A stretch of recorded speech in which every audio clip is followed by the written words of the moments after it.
New Ira world यानी कि नए युग की नई दुनिया में फिर से आपका स्वागत है।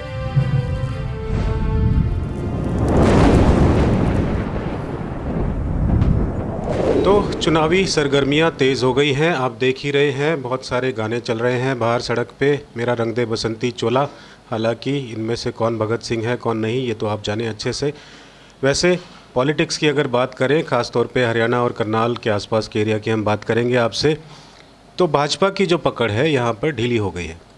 भाजपा नेता लगातार इस्तीफे दे रहे हैं, पार्टी में विद्रोह के आसार भी दिख रहे हैं। इतनी सारी खबरों का विश्लेषण करके हमने इन सारी खबरों को निकाला है, जिसमें कि एक चीज़ निकल के आ रही है। डैमेज कंट्रोल करने की कोशिश कर रहे हैं हरियाणा के भाजपा के स्टेट प्रेसिडेंट मोहन लाल बड़ोली और नायब सिंह सैनी। करनाल से आप जानते ही हैं, नायब सिंह सैनी को लाडवा सीट पर शिफ्ट करके लोकल चेहरे जगमोहन आनंद जी को करनाल से टिकट दिया गया था। पार्टी की इंटरनल रिपोर्ट और आरएसएस के फीडबैक को इसके पीछे का कारण बताया जाता रहा, ये तो आपने सुना ही होगा। लेकिन उस समय और अब की परिस्थिति बिल्कुल बदल चुकी है। अब चीज़ें जो हैं कंट्रोल से बाहर होती जा रही हैं। ज़मीनी स्तर पर तो यही दिख रहा है। भाजपा के कमज़ोर होने के संकेत जगह जगह से मिल रहे हैं।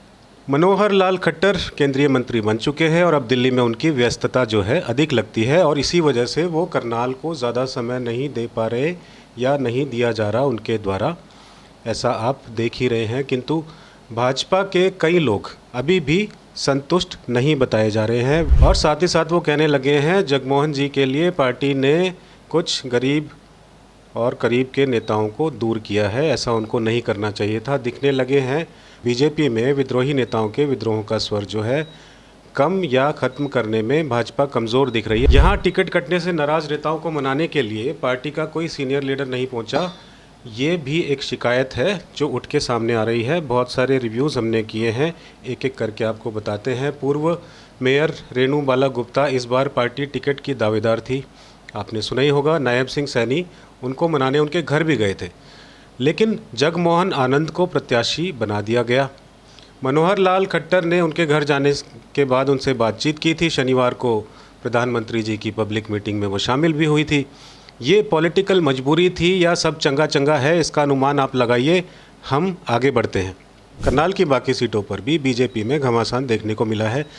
लोकल लोग जानते हैं, हम तो खबरों का समावेश करके आपके सामने प्रस्तुत करने की कोशिश ही कर रहे हैं बस। इंद्री में तो पूर्व राज्य मंत्री और पूर्व विधायक कर्णदेव कंबोज ने बीजेपी को गद्दारों की पार्टी तक बता डाला था। इसका क्या मतलब है आप कमेंट कीजिएगा। वैसे आप करते नहीं हैं, फिर भी हम रिक्वेस्ट तो कर ही सकते हैं आपसे बार बार। उधर कंबोज भाजपा छोड़कर कांग्रेस में शामिल हो चुके हैं। वहीं इंद्री के ही वसुरेंद्र उडाना ने भी बीजेपी को अलविदा कह दिया है। वहीं पूर्व मंत्री जिलेराम शर्मा ने, जिन्होंने 6 महीने पहले ही मनोहर लाल के नेतृत्व में बीजेपी ज्वाइन की थी, असंध सीट ना मिलने की वजह से भाजपा छोड़ दी है। करनाल की अगर हम बात करें, 5 विधानसभा सीटों पर 55 प्रत्याशी चुनावी जंग लड़ने जा रहे हैं। सबसे ज़्यादा नीलोखेड़ी में है 15, असंध में 14, करनाल में 12 और घरोंडा में 8 तथा इंद्री में सबसे कम 6 प्रत्याशी इलेक्शन में चुनाव लड़ रहे हैं। इसमें भाजपा को असंध में बागी एवं निर्दलीय जिलेराम शर्मा को, नीलोखेड़ी में कांग्रेस को पूर्व विधायक राजकुमार वाल्मीकि चुनौती देंगे। कई उम्मीदवारों ने समर्थन में भी मैदान छोड़ दिया है। करनाल विधानसभा क्षेत्र में कुल 12 प्रत्याशी चुनाव मैदान में हैं। इस सीट पर अब भाजपा प्रत्याशी जगमोहन आनंद, जजपा प्रत्याशी जितेंद्र रॉयल, आम आदमी पार्टी के सुनील बिंदल, इंडियन नेशनल कांग्रेस की प्रत्याशी सुमिता विर्क, इंडियन नेशनल लोकदल प्रत्याशी सुरजीत सिंह, राष्ट्रीय गरीब दल प्रत्याशी प्रदीप सैनी और शिरोमणि अकाली दल के प्रत्याशी हरदीप सिंह शामिल हैं। इसके अलावा निर्दलीय प्रत्याशियों में कमल धर्मेंद्र, नीरूबाला सैनी, यशदेव गोयल, वरिंद्र कुमार चावला भी शामिल हैं। जैसा कि हमने कहा था पीछे कि ऐसा प्रतीत होता है कि पूर्व मेयर रेणु बाला गुप्ता को भाजपा ने मना लिया। पूर्व जिलाध्यक्ष अशोक सुखीजा भी पार्टी में ही हैं, लेकिन रेणु बाला जी के साथ रहे पूर्व पार्षद कांग्रेस में चले गए, जो कि अब भाजपा के लिए चुनौती प्रतीत हो रहे हैं। रविवार को एक और पूर्व पार्षद गिन्नी विर्क भी साथ छोड़कर कांग्रेस में शामिल हो गए थे, यह आपने सुना ही होगा। उधर इंद्री विधानसभा क्षेत्र में सबसे कम सिर्फ 6 प्रत्याशी ही चुनावी रण में हैं। इनमें लोकतंत्र सुरक्षा पार्टी के उम्मीदवार राजकुमार सैनी ने अपना नाम वापस ले लिया है। वह भाजपा के साथ देंगे, ऐसा उनका कहना है। यहाँ भारतीय राष्ट्रीय कांग्रेस के प्रत्याशी राकेश कुमार कंबोज, भाजपा के राम कुमार कश्यप, इंडियन नेशनल लोकदल एवं बहुजन समाज पार्टी के संयुक्त प्रत्याशी सुरेंद्र कुमार, भारतीय शक्ति चेतना पार्टी के प्रत्याशी संजय कुमार, जननायक जनता पार्टी एवं आज़ाद समाज पार्टी के संयुक्त प्रत्याशी कुलदीप सिंह और आपके यानी कि आम आदमी पार्टी के हवा सिंह भी शामिल हैं। इस सीट पर कर्णदेव कंबोज पहले ही भाजपा से बगावत कर कांग्रेस में शामिल हो चुके हैं। दूसरी ओर सुरेंद्र उड़ाना भी इनालो बसपा उम्मीदवार हैं। यहाँ पर घरौंडा अगर हम चले तो अब 8 उम्मीदवार चुनावी मैदान में रह गए हैं। यहाँ 2 निर्दलीय उम्मीदवार सूरज भान व श्रवण कुमार ने नामांकन वापस ले लिया है। ये खबर आप तक पहुँच ही गई होगी। अब चुनावी मैदान में बचे उम्मीदवारों में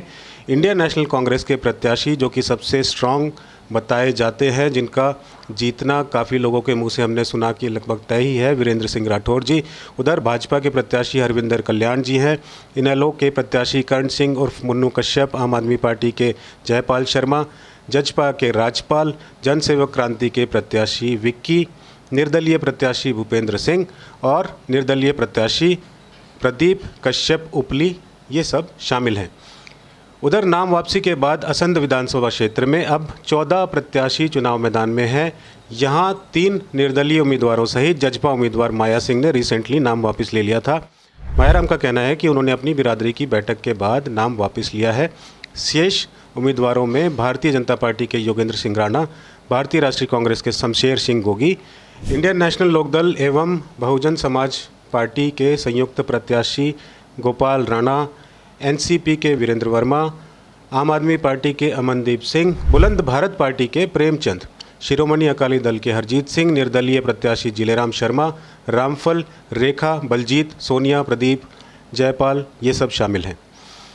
यहाँ पंडित जिलेराम शर्मा ने भाजपा से बगावत करके निर्दलीय नामांकन कराकर भाजपा के लिए चुनौती खड़ी की है। एक और बताते हैं बात आपको, केंद्र सरकार द्वारा महिलाओं की भागीदारी बढ़ाने के लिए आरक्षण दिया गया था, किंतु कुछ खास फायदा इसका दिखता नहीं है। 4 चुनावों में नीलोखेड़ी में महिला प्रत्याशियों की संख्या लगातार घटी है, जबकि घरौंडा का हाल ये है कि 2009 के बाद कोई महिला चुनाव मैदान में उतरी ही नहीं है। नीलोखेड़ी विधानसभा सीट पर कुल 18 उम्मीदवारों में से 3 निर्दलीय उम्मीदवार राधा, मुकेश कुमार और राजेंद्र सिंह ने नामांकन वापस ले लिया है। अब यहाँ पर शेष बचे उम्मीदवारों में इंडियन नेशनल कांग्रेस के प्रत्याशी धर्मपाल गोंदर हैं। उधर नीलोखेड़ी में कांग्रेस से टिकट नहीं मिलने के बाद बागी होकर नामांकन करने वाले पूर्व मंत्री राजकुमार वाल्मीकि, दयाल सिंह और पूर्व विधायक मामूराम गोंदर के पुत्र राजीव गोंदर ने निर्दलीय लड़ने का फैसला लिया है। किसका क्या असर होगा ये भविष्य में पता चलेगा। सबने अपने अपने हिसाब से अपना अपना रास्ता पकड़ लिया है, अपने अपने गेम प्लान बना लिए हैं। आपका क्या गेम प्लान है, कुछ सोचा है आपने, या सिर्फ पॉलिटिकल समीकरण और जाल में उलझ के बेसिक ज़रूरतों और ज़मीनी मुद्दों पे भी गौर करोगे कभी? वैसे मुश्किल लगता है, सदियों का नशा ऐसे ही कम नहीं होगा, दुनिया ऐसे ही चलती रहेगी। आप जुड़िए रहिएगा। प्रणाम।